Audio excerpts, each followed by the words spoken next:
Hello दोस्तों, मेरा नाम विनीत अग्रवाल है। पिछले वीडियो में मैंने आपको प्रॉमिस किया था कि इस वीडियो में मैं आपको फंक्शन ओवरलोडिंग के बारे में बताऊंगा।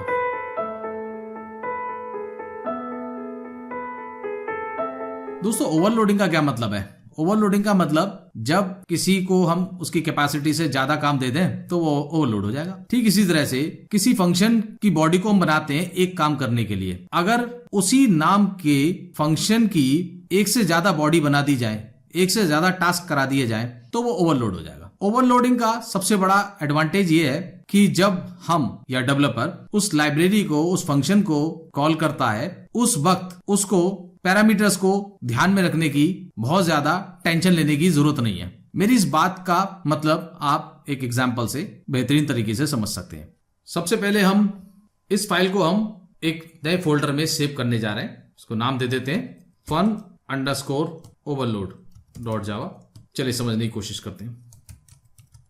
यहां पर मैं एक क्लास ले रहा हूं fun_overload नाम से। यहां पर मैं एक मेथड को डिफाइन करने जा रहा हूं।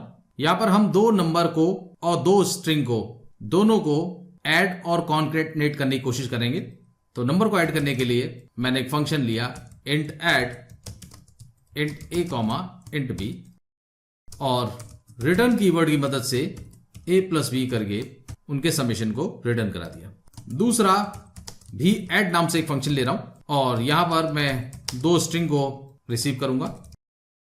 एक S1 में जाएगी, एक S2 में जाएगी और रिटर्न कीवर्ड की मदद से S1 प्लस S2 कर दूंगा। दोस्तों, ये जो प्लस ऑपरेटर है ये जावा के अंदर पहले से ही ओवरलोडेड होता है। इस प्लस को इतनी समझदारी प्रोवाइड की है कि जब इसके दोनों ऑपरेंड न्यूमेरिक होंगे तो उनका एडिशन कर देगा और जब इसके दोनों ऑपरेंड स्ट्रिंग होंगे तो ये कॉन्कैटिनेट कर देगा। तो यहां पर आप देख पा रहे हैं कि दोनों फंक्शन का नाम ऐड है लेकिन पैरामीटर्स डिफरेंट टाइप के हैं। देखिए, ओवरलोड करने के लिए सिर्फ नाम का सिमिलर होना जरूरी है, बाकी सब कुछ डिफरेंट होगा। मेथड के सिग्नेचर को हमें डिफरेंट करना है। मेथड के सिग्नेचर में सिर्फ मेथड का नेम नहीं आता है, उसका रिटर्न टाइप भी आता है और उसके अंदर पैरामीटर की लिस्ट आती है, उनका डेटा टाइप आता है। तो यहां पर मैंने ऐड फंक्शन को दो तरह से डिफाइन किया है, एक दो नंबर को ऐड करने के लिए और दो स्ट्रिंग को कॉन्कैटिनेट करने के लिए। नीचे वॉइड मेन फंक्शन बना रहा हूं मैं। यहां पर मैं ऑब्जेक्ट डिक्लेयर कर रहा हूं,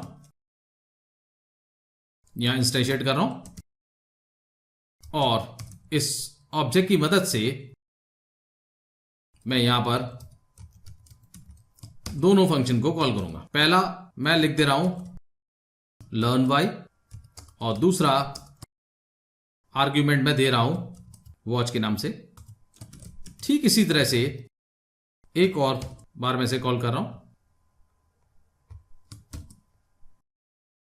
और यहां पर मैं 2,3 दे रहा हूं। दोस्तों, एक बात यहां पर मैं आपको बता देना चाहता हूं, ये जो fob.add मैंने लिखा है और उसके अंदर दो स्ट्रिंग पास की है, ये ऑटोमेटिकली कंपाइल टाइम पर कनेक्ट हो जाएगा इससे और ये वाला जो ऐड है वो इससे कनेक्ट हो जाएगा। इसीलिए यहां पर अर्ली या स्टैटिक बाइंडिंग का फंडा आता है। मैं इसको सेव कर रहा हूं। मैं उसी पाथ पर हूं जहां पर मैंने अपनी फाइल को सेव किया है। यहां मैं कंपाइल कर रहा हूं।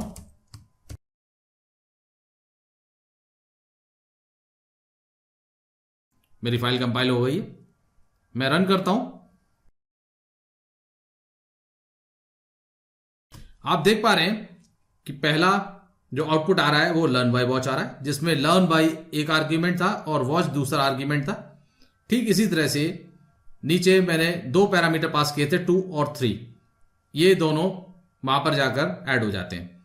तो इस एग्जाम्पल के मदद से मैंने आपको बताने की कोशिश करी कि ओवरलोडिंग का एक बेसिक एग्जाम्पल क्या होता है, ओवरलोडिंग का मतलब क्या है और उसे किस प्रकार यूज किया जाता है। चलिए थोड़ा सा और ओवरलोड करने की कोशिश करते हैं। हम एक और ऐड फंक्शन को यहां पर डिफाइन करते हैं और इस बार हम 3 आर्ग्यूमेंट इसमें पास करेंगे और यहां